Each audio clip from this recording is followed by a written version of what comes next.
പേടിയും ചിരിയും, അത് രണ്ട് ഭയങ്കര എക്സ്ട്രീം ഇമോഷൻസിൽ വരുന്നതാണ്. അപ്പോൾ ഇത് രണ്ടും ഒരുമിപ്പിക്കുക എന്ന് പറയുന്നത് ഭയങ്കര കുറച്ച് ബുദ്ധിമുട്ടാണ്. അതിൻ്റെ മീറ്റർ കൃത്യമായിട്ട് പോയാൽ മാത്രം ചിരി വരികയും, ഇമോഷൻസ് വേണ്ടടുത്ത് ആ മീറ്ററും കൃത്യമായി വരികയും, പേടി വേണ്ടടുത്ത് പേടി കൃത്യമായി വരികയും വേണ്ട ഒരു സിനിമയുടെ ജോണറാണ് ഇപ്പം ഞങ്ങളുടെ ഹലോമിയുടെ ജോണർ.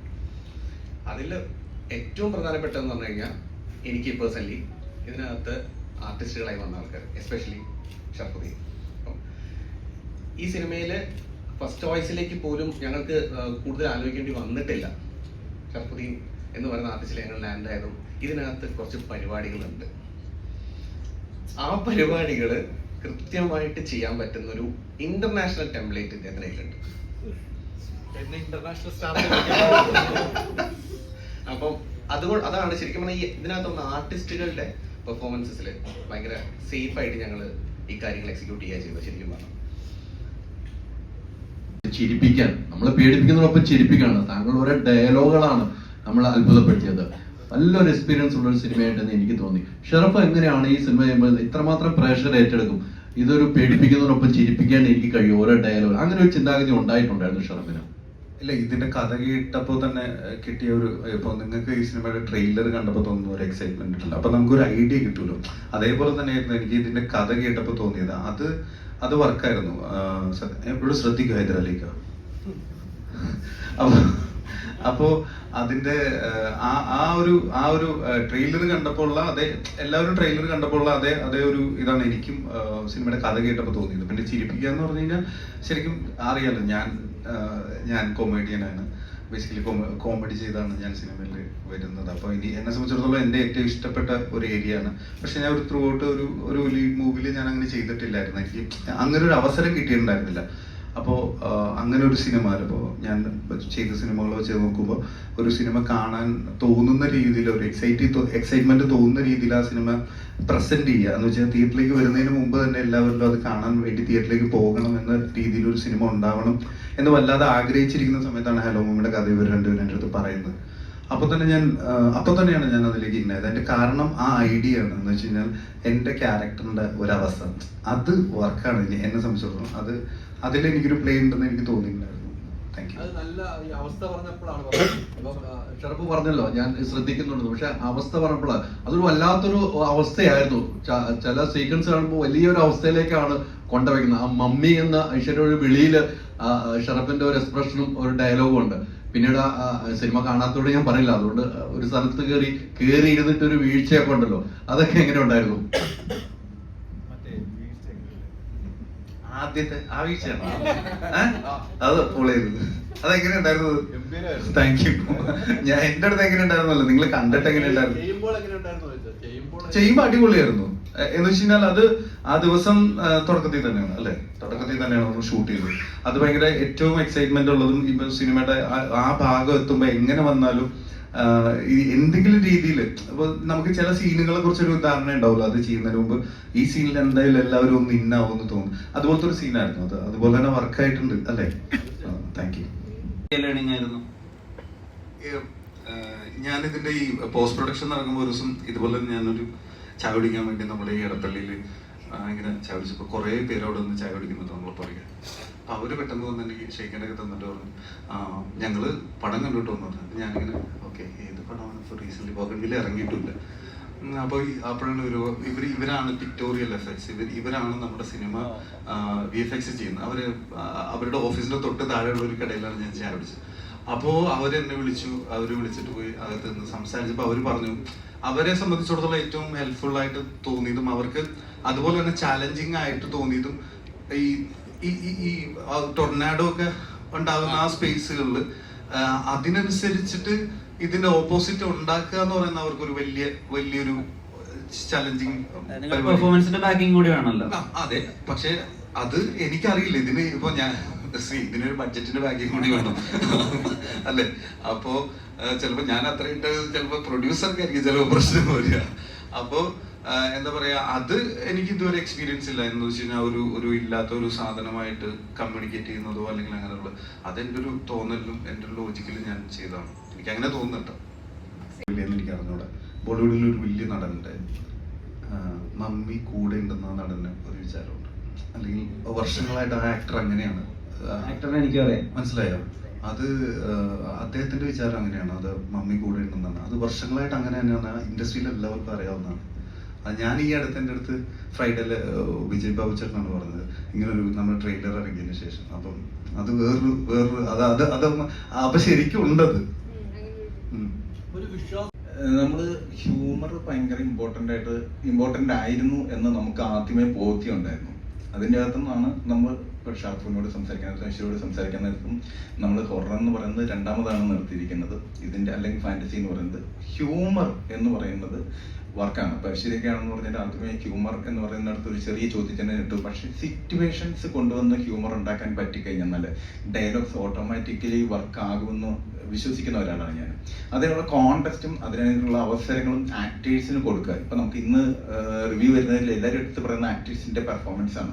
ആ സിറ്റുവേഷനിൽ ഇത്രയും കഴിവും ഇത്രയും ഇതുമായിട്ടുള്ള ആക്ടേഴ്സ് വന്നു കഴിയുമ്പോൾ ഓട്ടോമാറ്റിക്കലി വർക്കാകുന്ന ഹ്യൂമറുകളാണ് അതെല്ലാം. അവിടെ ചെറിയൊരു കേസ്, ഇപ്പൊ ചെറിയ പബ്സിന്റെ കേസ് പറയുന്നുണ്ട് കേരളത്തില്, അത് എല്ലാവർക്കും റിലേറ്റഡ് ആകുന്ന കാര്യങ്ങളും കൂടെയാണല്ലോ. അതുപോലെ തന്നെ മലയാളത്തിൽ പറയുന്നുണ്ടല്ലേ, കേരളത്തിലെ ആൺകുട്ടികൾക്ക് പെണ്ണ് കിട്ടാൻ പാടാണെന്നുള്ളത് കുറെ പേര് സൈഡിലൊക്കെ ഇന്ന് അറിഞ്ഞ് കൈയടിക്കുന്നത് കണ്ടായിരുന്നു. അപ്പം അങ്ങനെയാണ് സിറ്റുവേഷൻസ് വൈസ് തന്നെയാണ്. ഈ കഥ ഇപ്പൊ ഷില്ലോങ് പോലൊരു നമ്മൾ കാണിക്കുന്ന സമയത്ത് തന്നെ അത് എസ്റ്റാബ്ലിഷ്ഡ് ആണെന്ന് നമുക്ക് ഉത്തമ ബോധ്യം ഉണ്ടായിരുന്നു. അവിടെ ഒരു അഡീഷണൽ ആയിട്ട് അവര് ചേർന്നിരിക്കുന്നതോ അതല്ലെന്നുണ്ടെങ്കിൽ അവര് തമ്മിലുള്ള ഒരു, നമ്മൾ ആദ്യമേ തീരുമാനിച്ചത് ഈ ക്യാരക്ടറിനെ കാണിക്കണ്ട എന്ന് പറയുന്ന ഒരു സാധനം ഉണ്ടല്ലോ, അതുപോലെ തന്നെ ഒരു തീരുമാനമായിരുന്നു ഇതിന്റെ അകത്ത് നമ്മൾ സ്പൂൺ പ്രത്യേകിച്ച് അമ്മ പാസ അങ്ങനെയൊന്നും വേണ്ട നമുക്ക് എന്ന് ആദ്യമേ തീരുമാനിക്കും. നമുക്കിത് എറിയുവാണെങ്കിൽ വെച്ച് എറിയാൻ സാധ്യതയുള്ള ഒരു കല്ലാണ് അമ്മ പാസ. പക്ഷെ അത് അങ്ങനെ വരരുതെന്ന് ആഗ്രഹം ഉണ്ടായിരുന്നു. അതുപോലെ തന്നെ ഇതിന്റെ അകത്ത് ചില മൊമെന്റ്സ് നമുക്ക് ആലോചിച്ച് കഴിഞ്ഞാൽ കിട്ടാൻ പറ്റും. എന്തുകൊണ്ടാണ് എന്ന് എല്ലാവരുടെയും ചോദ്യമാണല്ലോ, ഈ അമ്മ മോളെ വിടാത്തത് എന്തുകൊണ്ടാണെന്നുള്ളത്.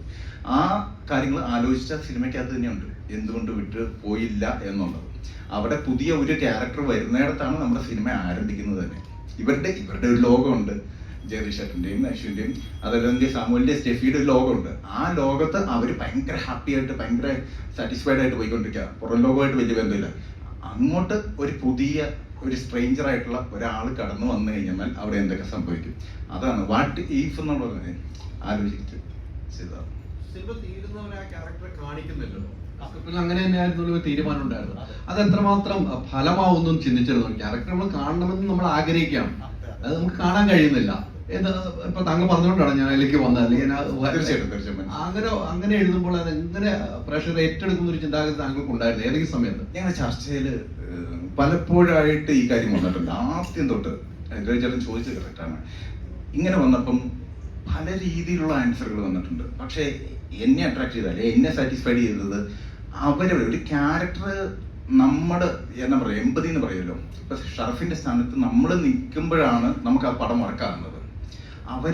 അവരവരുടെ അമ്മമാരെ കാണട്ടെ എന്ന് പറയുന്ന ഒരു ഫേസ് കൊടുത്തു കഴിഞ്ഞു കഴിഞ്ഞാൽ അത് രജിസ്റ്റേർഡ് ആവും.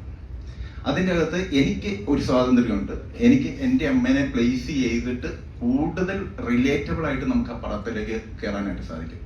ഒറ്റ കാരണത്താലാണ് ഫേസ് എന്നുള്ള പല രീതിയിൽ നമ്മൾ കാണിക്കുന്നുണ്ട്. ലിറ്ററലി കറക്റ്റ് അല്ല, കാണിക്കുന്നില്ല എന്ന് പറയുന്നത്. പക്ഷെ എങ്കിലും ഭൂരിപക്ഷം ജനങ്ങൾക്കും കാണിക്കുന്നില്ല എന്ന് പറഞ്ഞ ചിന്തയിലേക്ക് കൊണ്ടുവരാനാണ് ഞങ്ങൾ താല്പര്യപ്പെട്ടത്. ഇല്ലില്ല, എളുപ്പമായി പോകും. കാരണം എന്താണെന്ന് വെച്ചാൽ നമുക്ക് കയ്യിലിരിക്കുന്ന നമ്മുടെ കയ്യിലിരിക്കുന്ന ആക്ടേഴ്സിന്റെ ഒരു ലിസ്റ്റ് ഒന്ന് എടുത്ത് നോക്ക്.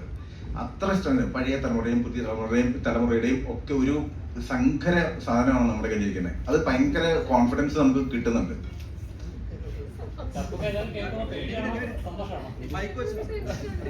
ഇത് ഉപയോഗിക്കുന്ന വാക്കുകളൊക്കെ കേൾക്കുമ്പോൾ സങ്കര ഇനം പശു എന്നൊക്കെ പറയും പോലെ. പക്ഷെ ഒരു കാര്യമുണ്ട്, ഞാൻ ഹലോ മൂവി 2 മമ്മി ഉണ്ടോ?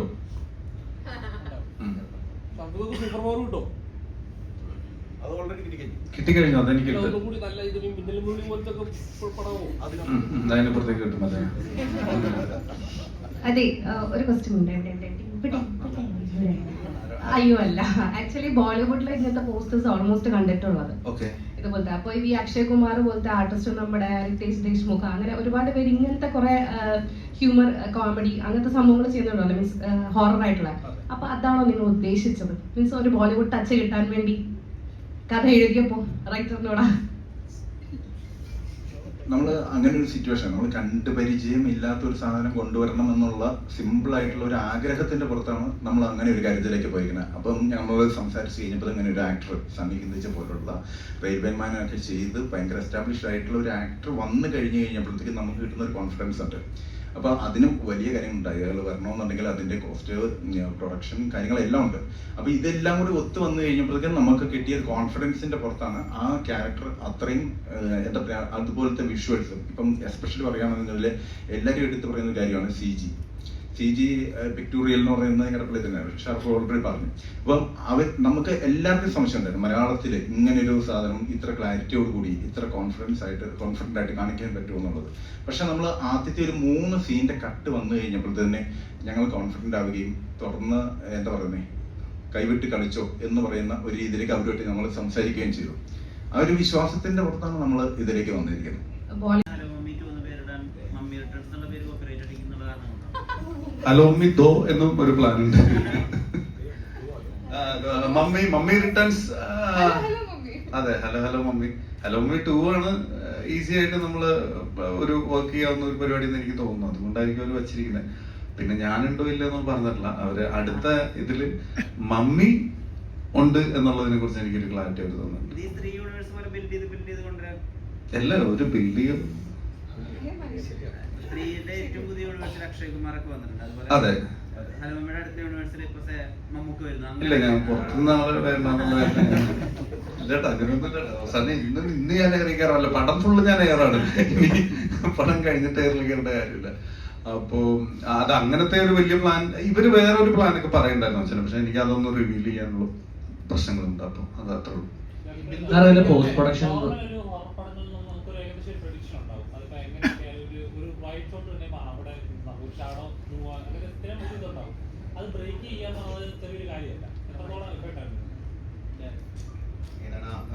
എന്നോട് ഷാഡോ പോലെ കാണിക്കുക, ഹൊറർ പടത്തിൽ കാണിക്കുക.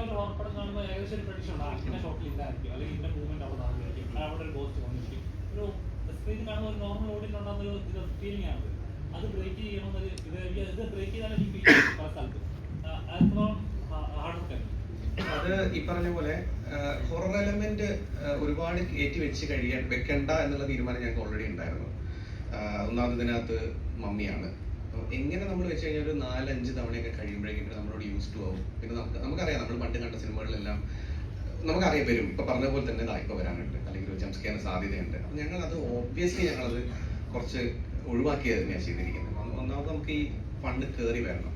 പിന്നെ ഒരു 1 മാൻ ഷോ ഇതിനകത്ത് ഒരു സമയം വരെ കളിക്കുന്നുണ്ട്. ആ 1 മാൻ ഷോയ്ക്ക് ആ ആൾക്ക് ഇന്ന ആളെ അറിയാമെങ്കിൽ പിന്നെ ആ പേടിയല്ല, പിന്നെ വേറെ തരത്തിലാണ് കൈകാര്യം ചെയ്തു പോകുന്നത്. അതുകൊണ്ട് അത്ര ഞങ്ങൾ കുറെ ഒഴിവാക്കി തന്നെയാണ് നിർത്തിയിരിക്കുന്നത് ഹൊററിനെ. ഈ ബിന്ദു പണിക്കർ തന്നെ ഇത് ചെയ്യാമെന്നൊരു തീരുമാനം വേറെ ഒരു ചോയ്സ് ഞങ്ങൾ എടുത്തിട്ടില്ല. ബിന്ദു ചേച്ചി മതി എന്ന് ആദ്യമേ ഞങ്ങൾ തീരുമാനിച്ചത്. ബിന്ദു ചേച്ചി എന്നെ ചെയ്യണം. ബിന്ദു ചേച്ചി ഭയങ്കര എഫേർട്ട് ഇട്ട് ചെയ്തു. ബിന്ദു ചേച്ചിക്ക് ഭയങ്കര ഇത് നല്ല കഷ്ടപ്പെട്ട് ചെയ്തേക്കുന്ന ഒരു ക്യാരക്ടറാണ്. പക്ഷെ നമുക്കറിയാം ചേച്ചി അത് ചെയ്യുന്നുണ്ട്. അപ്പൊ പക്ഷെ ഭയങ്കര അടിപൊളിയായിട്ട് ചെയ്ത പോലെ എനിക്കത് ലാസ്റ്റ് ക്ലൈമാക്സിലൊക്കെ ഭയങ്കര ചെറിയ അല്ലേ ആക്ഷൻ പറയുന്നില്ല. തുടക്കം കാണിക്കുന്നത് ഭയങ്കര രീതിക്കാണ് ബിന്ദു ചേച്ചി കാണിച്ചിരിക്കുന്നത്. ക്ലൈമാക്സിലേക്ക് എത്തുമ്പോൾ വലിയ ഒരു പെർഫോമൻസ് ആണ് കാഴ്ചവെച്ചിരിക്കുന്നത്. ഇതിന്റെ പോസ്റ്റ് പ്രൊഡക്ഷൻ വർക്ക് എത്ര അടുത്തുണ്ട്? കാരണം ഇതിനകത്ത് പറഞ്ഞ CG ഷോട്ട്സ് ഒക്കെ ടോപ്പ് ക്ലാസ് ആയിട്ട് ഫീൽ ചെയ്ത്. കാരണം എല്ലാ സീനിലും ഒരു സീനിൽ പോയി നമുക്ക് അങ്ങനെ ഇതായിട്ട് തോന്നിയില്ല. കാരണം VFX ഒക്കെ ടോപ്പ് ആയിരുന്നു. എത്ര നാളെടുത്തു ഇത് പോസ്റ്റ് പ്രൊഡക്ഷൻ വർക്ക് എടുത്തു?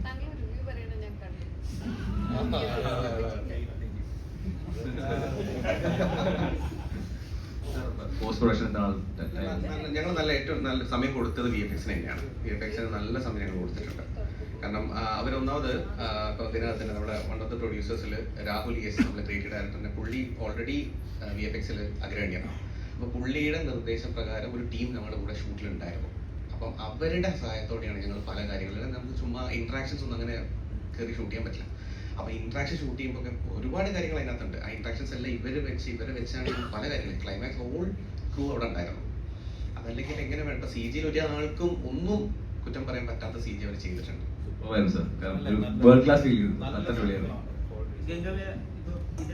ആക്ച്വലി ആദ്യം മമ്മീൻ്റെ അടുത്ത് ചെറുതായിട്ട് ഞാൻ സ്പെഷ്യൽ റിക്വസ്റ്റ് വെച്ചു എന്റെ മമ്മീനെങ്കിലും ഉപദ്രവിക്കാതിരിക്കാൻ പറയണമെന്ന് പറഞ്ഞിട്ട് അങ്ങനെ സത്യമായിട്ടും ആദ്യം ഒന്ന് അല്ലെങ്കിൽ റോപ്പിക്കാരേണ്ടി വന്നേനെ ഇല്ല. പക്ഷെ എന്താ പറയാ, അത് ഒരു ഫെമിനിസ്റ്റ് മമ്മിയാണെന്ന് നമുക്ക് പറയാം അല്ലേ? അല്ലെ അതില് പിടിച്ച കട്ടുകൾ അത്ര നല്ലതായിരുന്നു. ഞങ്ങള് ഇതിനു മുമ്പ് ഇന്ത്യക്കാര എന്ന് പറയുന്ന മൂവി ഞങ്ങൾ ഒരുമിച്ച് ചെയ്തിട്ടുണ്ട്. പിന്നെ ക്യാമറയ്ക്ക് മുമ്പിലുള്ളതിനേക്കാൾ നല്ല റാപ്പ് ക്യാമറയ്ക്ക് പുറകിലുള്ളത് കൊണ്ട് ഒരു സംഭവം ഒരു സീൻ ഇംപ്രവൈസ് ചെയ്യാനാണെങ്കിലും കാര്യങ്ങൾ പറയാനാണെങ്കിലും അങ്ങോട്ടും ഇങ്ങോട്ടും എക്സ്ചേഞ്ച് ചെയ്ത് ചെയ്യാൻ പറ്റിയിട്ടുണ്ട്. ഷർഫുക്ക പൊളിയാണ്, കിടുവാണ്. ഈ പറഞ്ഞതിനോട് ചൂടായിട്ട് നമുക്ക് തോന്നാറുണ്ട്. എങ്ങനെയാണ് ഷറഫുദ്ദീന് രണ്ട് ആംഗിൾ നിങ്ങൾ ഈ കണ്ട രണ്ടാളും അല്ല ഷറഫുദ്ദീൻ